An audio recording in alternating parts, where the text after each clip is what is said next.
Vamos começar? Peço perdão a todos os meus inscritos aqui no YouTube, que eu sei que eu estou vacilando com vocês. Eu faço um vídeo, vocês tiram um tempo de vocês para assistir e às vezes até comentam. Só que ultimamente, vida muito corrida, muitos compromissos, muitos processos na procuradoria, eu não tenho tido tempo de parar e ler os comentários e responder, seja no final do vídeo, seja para deixar um comentário escrito para vocês. Então, para resolver esse problema, decidi testar esse modelo novo. Vou fazer um vídeo aqui só respondendo comentários que vocês deixaram aqui no canal do YouTube. E eu preciso pedir uma ajuda para vocês. Formato novo, formato diferente. Eu preciso saber de vocês que constroem esse canal aqui comigo, se vocês gostam ou não desse tipo de modelo, desse tipo de vídeo, melhor dizendo. Então assiste o vídeo até o final. Não precisa deixar seu like, não precisa compartilhar nem se inscrever ainda. Vê o vídeo, espera ver se você gosta, que aqui a gente faz as coisas assim. Chegou até o final, gostou do vídeo, aí tem que deixar seu like. Lembra de se inscrever, até compartilhar com um amigo que está nessa jornada de concurso.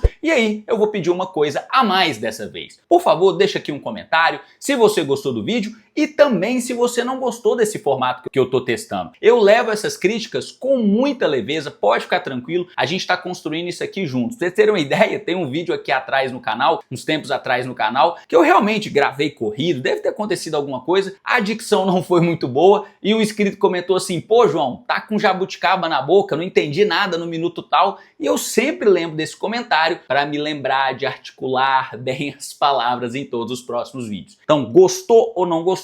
Quero saber de vocês, porque esse vídeo aqui é feito para vocês e por vocês. E aí, introdução longa pra caramba, só mais um ponto. A qualidade do vídeo, o que a gente vai tratar aqui, vai depender de vocês. Tô com o computador aberto aqui, vou selecionar perguntas aleatórias. Então a gente pode pegar aqui coisas muito boas ou coisas muito ruins. Se os temas forem ruins, não fiquem bravos comigo. Então vamos lá. Vou selecionar o primeiro comentário aqui. E a Ana P. Silva, no vídeo que chama O Erro Financeiro que Muitos Servidores Cometem Assim que São Nomeados, falei ali sobre o pessoal que já entra e já quer fazer empréstimo consignado e como isso pode ser uma armadilha. A Ana P. Silva comentou: professor, você comprou apartamento de cara? Eu preocupada com isso com 6 meses de estudo só. Achei uma ótima pergunta, Ana, eu gosto muito desse tema de falar sobre finanças e aí vamos conversar um pouquinho sobre isso. Eu não comprei apartamento logo de cara, demorei um pouquinho e aí vocês têm que entender o porquê. Logo que eu comecei a me interessar por assunto de finanças, investimentos e tudo mais, eu comecei a entender, um dos primeiros temas que eu comecei a estudar foi sobre os juros compostos. E aí tem diversos vídeos aqui no canal, até nesse vídeo que você comentou eu explico essa lógica, mas a ideia de quando você pega um empréstimo, você faz um financiamento, os juros compostos trabalham contra você, inclusive nesse vídeo aí que você comentou, eu mostro como uma pessoa que às vezes pega um empréstimo consignado de 400 mil, no final das contas vai acabar pagando 840 mil desse empréstimo, então os juros compostos trabalhando contra, e aí eu preferi esperar um pouco para poder deixar os juros compostos trabalhando em meu favor. Também simulo nesse vídeo aqui como essa mesma pessoa que em vez de tomar um empréstimo, pegou aquele valor que ela usaria de parcela e aí ele ficaria rendendo e aí isso daria um valor quase de 1 milhão ali no final das contas. Então esse foi o primeiro ponto que eu falei, olha, não preciso correr para fazer um empréstimo. Outro ponto que foi muito determinante até nessa decisão foi que eu fui nomeado para Altamira, no Pará. Fui nomeado dia 4, na verdade eu tomei posse dia 4 de dezembro de 2014. E quando eu entrei, na época a gente estava no governo Dilma, foi um momento com muita instabilidade econômica, então a gente viveu desde ali da homologação do concurso, todo mundo falando, nossa, todo mundo vai ser nomeado. Ali quando eu estava entrando na AGU, no dia da minha posse, a gente estava num momento de mudança,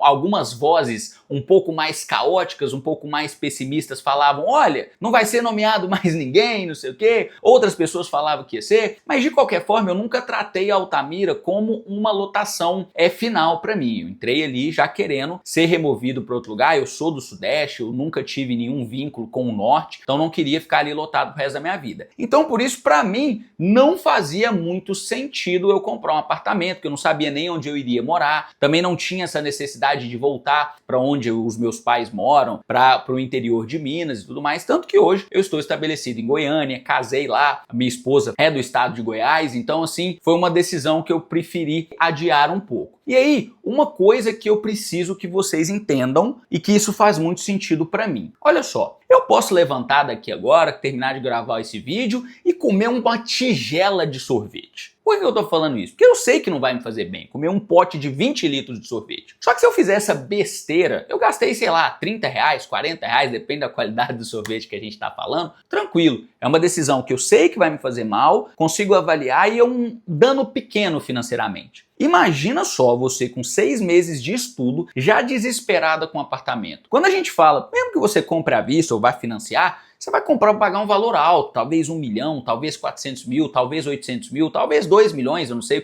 qual que você pensa de um imóvel para você, qual que seria o ideal, mas de qualquer forma é uma decisão financeira muito grande, muito importante, tanto por causa do valor quanto das implicações. Quando você compra um imóvel, você fixa ali uma certa relação com o lugar. Imagina se eu tivesse comprado um imóvel ali em Altamira, eu teria um vínculo ali por bastante tempo. O imóvel que você vai vender, você não vende do dia para a noite, tem todo um trabalho ali. Então o que eu falo que funciona muito para mim, eu quero deixar esse conselho para vocês, é não ficar com esse desespero. Decisões financeiras grandes, decisões de vida que são grandes, que têm grandes implicações, que não é diferente de ir ali comprar um monte de besteira, não tô falando pra vocês fazerem isso não, tá? Ninguém vai aqui tomar 20 litros de sorvete não, mas é algo que você se recupera, tanto o seu corpo, tanto o financeiro, mais fácil que você tomar uma decisão errada com relação a imóveis. Então pensa bem, vê se é isso que você precisa mesmo, se você quer. Não vou entrar nos méritos aqui, mas tem pessoas que falam, não, vou viver de aluguel o resto da minha vida, não vou comprar essas coisas, papapá, papapá, papapá. Então espera. E aí outra coisa, nesse tempo que você vai esperando,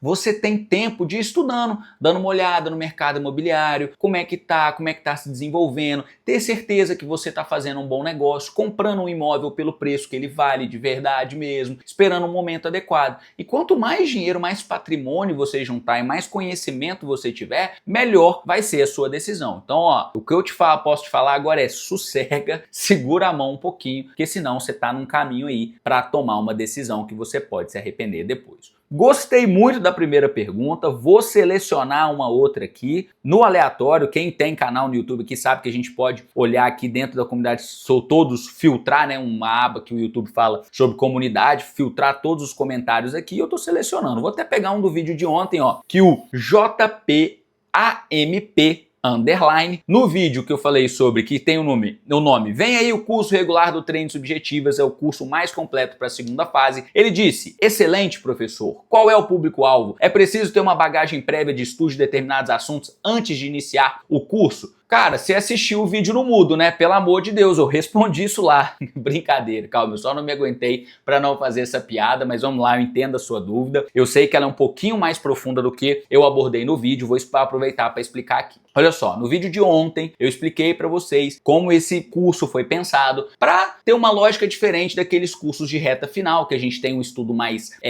rápido, né? De reta final mesmo, levando em consideração o cronograma do edital. E como esse curso regular, vocês vão ter acesso por 1 ano e o cronograma das aulas ali é pensado para você vencer ele em 4 meses. Se você está começando seus estudos agora, por exemplo, tipo a Ana que deixou no comentário passado, que eu li o comentário passado, falou que está estudando há 6 meses. Eu muito provavelmente não compraria esse curso agora. Inclusive, eu sempre falo com vocês, ó, uma coisa vocês sempre podem ter de mim. Eu tenho sim cursos, eu tenho aqui, ofereço os meus produtos aqui para vocês, o meu conhecimento em forma de cursos para vocês, para ajudá-los, mas eu nunca vou forçar uma venda a vocês. E nesse caso aqui, se você está muito iniciante, eu não compraria, o público-alvo não é você. Porque olha só, é um curso muito completo, mas o foco dele é te ensinar a fazer peças. E aí, a parte dos aspectos formais, por exemplo, como que eu estruturo uma contestação? Para que serve o endereçamento de uma peça? Quais são os recursos que tem petição de interposição? Qual é a maneira correta de se encerrar uma petição? Como que eu posso assinar, entre aspas, né? Porque a gente vê que você não vai colocar o seu nome ali e tudo mais.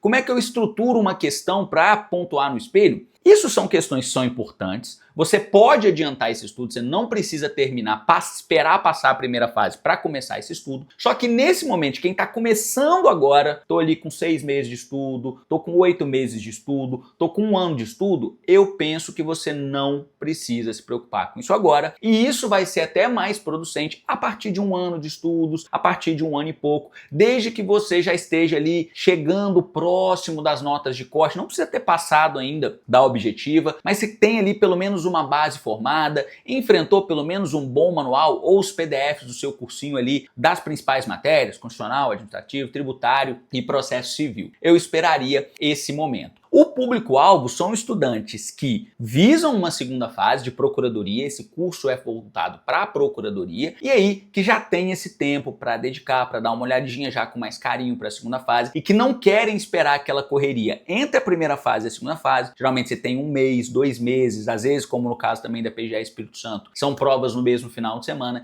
e que já querem fazer esse estudo um pouco mais estruturado, com um pouco mais de calma. Então eu começaria a pensar por isso a partir do primeiro ano. E atenção, gente, sempre quando eu dou minhas opiniões sobre aqui, vem alguém que me pergunta e fala, pô, mas eu conheço fulano que começou a estudar com prova discursiva desde o início da preparação e se deu muito bem e tudo mais. Eu sei, estou falando a minha opinião. Inclusive, vou abrir a minha situação pessoal aqui, ó. Desde o início da minha preparação para concurso, eu resolvia questões abertas, assim, ou mais ou menos uma vez por semana, uma vez a cada 15 dias, às vezes escrevia um texto ali sobre alguma coisa. Por quê? Porque eu sempre tive facilidade em escrever. Quando eu escrevo, eu acabo relembrando o que eu estou estudando. Eu nunca vi uma separação absoluta. Então, assim, eu não fiz um curso específico. Na época, o treino nem existia. Eu também não fui atrás de parar tudo e estudar subjetivas. Mas já fazer essas questões, resolver uma questão, estruturar o texto, me ajudou bastante. O que eu tô querendo dizer só que aqui a gente fala pra média, né? Eu não vou ficar falando aqui pra você, todo mundo tem que comprar, começou a estudar hoje, compra amanhã e tal, porque eu quero ter certeza de que vocês tirarão o maior proveito. Mas claro, é só minha opinião, pode ter pessoas,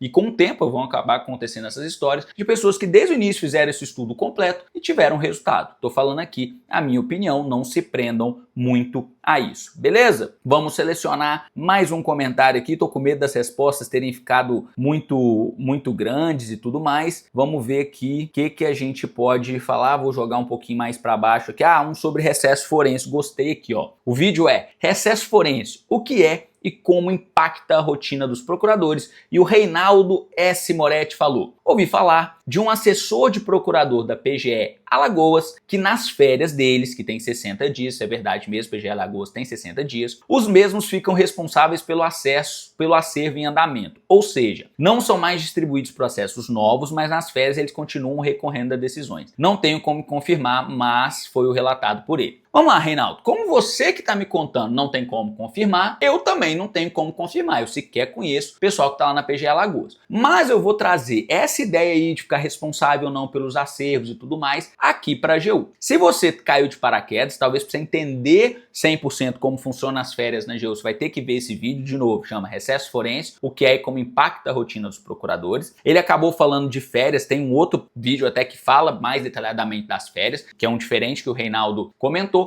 Mas como é que funciona aqui na AGU? A gente também, quando a gente sai de férias, a gente não redistribui o processo. O que é redistribuir o processo? Vamos supor, hoje eu trabalho com processos consultivos. Se alguém, por engano, mandar um processo para mim que não é consultivo, eu vou ter que redistribuir. Ele vai ser atribuído a um outro procurador. Pode acontecer por outros motivos também. Às vezes eu recebo um processo que não era para vir para mim por algum motivo. Mas redistribuir simplesmente é você mandar esse processo para outro procurador ou para outro setor. Quando a gente sai de férias, e semana passada eu estava de férias, eu só entrei de férias na segunda. Quando eu entrei de férias, eu não peguei todas as minhas tarefas pendentes e joguei para outro procurador. Esses processos continuam comigo. O que acontece? Dependendo do tempo de férias que você tem um período de recuo. Expliquei isso no período de férias. Então vamos lá, no vídeo de férias. Fiquei 5 dias de férias, então eu tenho 2 dias de recuo. Então nesses 2 dias eu continuo trabalhando, não recebo novos processos, 2 dias úteis. Então vamos supor que eu fiquei quinta e sexta sem receber meu recuo, entrei de férias na segunda. Esses 2 dias são o período necessário para eu conseguir dar conta do meu acervo e, por exemplo, matar os processos que vão se vencer no meu período de férias para eu não ter que ficar trabalhando no meu período de férias. E em alguns setores também, eles têm uma regra específica que nesse período, quando você está de férias, você recebe tarefas normalmente, você vai ter nesse acervo de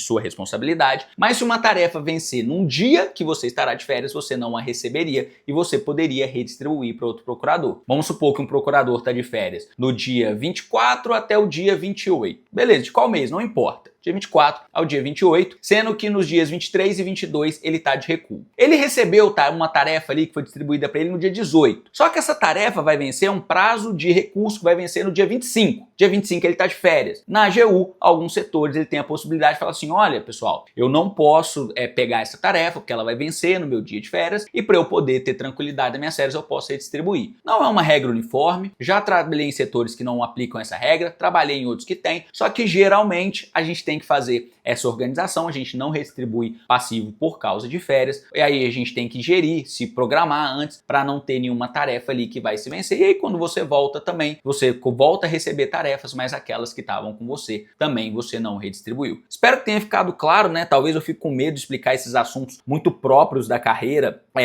que às vezes talvez vocês não entendam porque vocês ainda não estão mexendo nessas coisas de sistema e tudo mais, mas espero que tenha ficado claro. E aí no vídeo, a verdade sobre o estudo de longo prazo para a procuradoria, o João Frederico falou, em quanto tempo consigo ficar competitivo? Não sei, tenho 31 anos e não vejo esperança em mais nada, sinto muito e eu discordo de você sobre isso. Não sei como consigo me sacrificar por 5 anos para conseguir algo. Gente, vamos respondendo aqui de trás para frente. Eu não sei também se você vai demorar 5 anos, eu conheço pessoas que passaram em 5 anos, eu conheço pessoas que demoraram mais, eu conheço pessoas que demoraram menos, eu demorei menos que isso, eu conheço pessoas que demoraram ainda menos que eu para passar, cada um tem a sua história. Então assim, pessoas que têm mais facilidade com memorização, porque o concurso te cobra mais esse tipo de conhecimento que você tem que reproduzir o que você aprendeu, tem uma certa vantagem, então elas podem passar mais rápido, talvez você tenha feito uma faculdade excepcional, você tenha muita base, vai ser mais rápido, talvez você tenha que aprender do zero, vai demorar um pouco mais, então eu não sei te falar. Mas olha só, eu considero que eu consegui passar rápido, tem vídeo aqui contando minha trajetória e como o meu ambiente, as pessoas do meu entorno me ajudaram muito quanto a isso e tem muita participação nisso, mas eu sempre pensei o seguinte no tempo que eu comecei a estudar. A gente está falando de uma vida mais estável, de um bom salário como procurador. Então eu conto com a minha aposentadoria na compulsória, 75 anos. Hoje eu tenho 36 anos de idade. Quando eu passei eu tinha 24, 23, não lembro, eu fiz a conta no vídeo e para vocês verem como naquele vídeo eu fui muito sincero mesmo com vocês. Eu não lembro dessas coisas, fiz as contas para poder falar lá no vídeo e depois tirei porque eu não acho que isso é relevante e o pessoal fica usando isso como medida de autoridade e eu não quero. Eu sempre pensei o seguinte, se eu vou sair na compulsória, e aí vocês me desculpem se eu fizer uma conta errada porque eu sou de humanas. Eu tenho 36, vou arredondar para 35 só para minha conta ficar mais fácil. Com 35 anos, quando eu tinha 35 anos, para eu sair na compulsória, faltam 40 anos, 39 anos hoje. Cara, olhando para frente, eu tenho mais tempo de carreira dentro do serviço público que eu tenho de vida. Hoje eu tenho 36, você tem 35, entendeu? Ah não, João, mas aí eu vou passar daqui 5 anos, essa conta vai se inverter. Tá, mas não fez uma grande diferença. Então eu penso assim, quais são os motivos que você está querendo seguir carreira pública? Porque eu tenho um sonho, eu tenho uma vocação, nasci para ser procurador. Cara, se é o seu caso, ainda que você tenha 1 ano pela frente, vai valer a pena, não é sua vocação? Eu nunca falei com vocês que é o meu caso. É lógico que eu tenho noção da importância do meu trabalho, gosto muito do meu trabalho como procurador, não me vejo exercendo outra carreira pública, mas eu também nunca menti para vocês que eu não é aquela coisa, procuradoria por amor, amor por defender as políticas públicas. A parte da estabilidade financeira, de dar uma tranquilidade para mim e para minha família, pesou e muito. Então quando eu olho para frente, pô, eu tenho mais 40, 39 anos de serviço público, de uma vida estável, de salários estáveis e tudo mais, isso para mim me deixa tranquilo. Talvez esse tipo de pensamento deixe para você. Então assim, não tem esperança em mais nada, cara. 31 anos, você ainda tem só de carreira, mas tanto tempo pensando no serviço público. Dá tempo de aprender coisas novas, dá tempo de mudar de carreira que você quiser, dá tempo de se dedicar aos estudos, dá tempo de fazer um monte de coisa. Não tô falando que vai ser fácil, não tô falando que não vai exigir muita coisa de você. Não é isso que eu tô falando. Mas dá tempo sim. E aí, enquanto tempo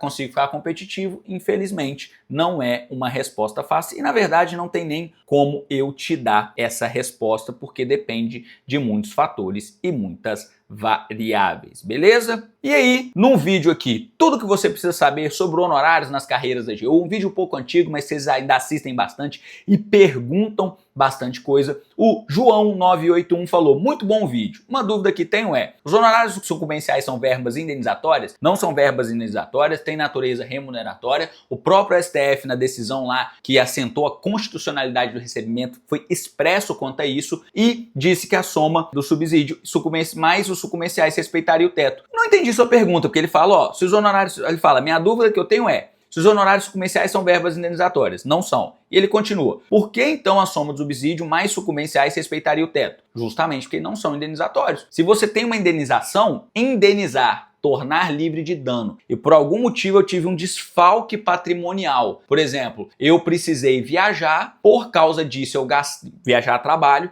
por causa disso eu gastei um pouco mais do meu patrimônio, fui lá trabalhar para prestar o serviço, então nesse mês eu vou receber uma indenização por esse desfalque patrimonial a mais que eu tive. Aí esse valor, ele supera o teto, ele pode furar o teto. Por quê? Porque ele não está me remunerando, ele está me indenizando. A lógica, por exemplo, se alguém chegar aqui no meu carro, quebrar a janela, ela me causou um dano, então ela tem que me indenizar. Ela tem que ir lá e reparar aquilo que ela causou, não é? Só que quando você traz essa ideia para o serviço público, talvez seja um pouco mais difícil, porque eu particularmente nem sei se eu concordo, assim, se eu consigo entender, se eu consigo ver claramente mesmo essa natureza indenizatória das diárias, mas hoje elas são tratadas como indenização, não são remuneração, mas a ideia é essa. Então assim, eu acabei não entendendo a sua pergunta, não sei se eu tô lendo ela aqui errado, mas é justamente por causa dessa natureza remuneratória que o STF já se manifestou expressamente, que os honorários advocatícios somados aos subsídios respeitam o teto. Se não ficou legal, João, me manda aí de novo que a gente tenta e eu tento explicar de uma maneira melhor, de uma maneira mais clara, beleza? Bom, agora eu preciso reiterar o meu pedido a vocês. Gostou desse formato diferente? Não gostou?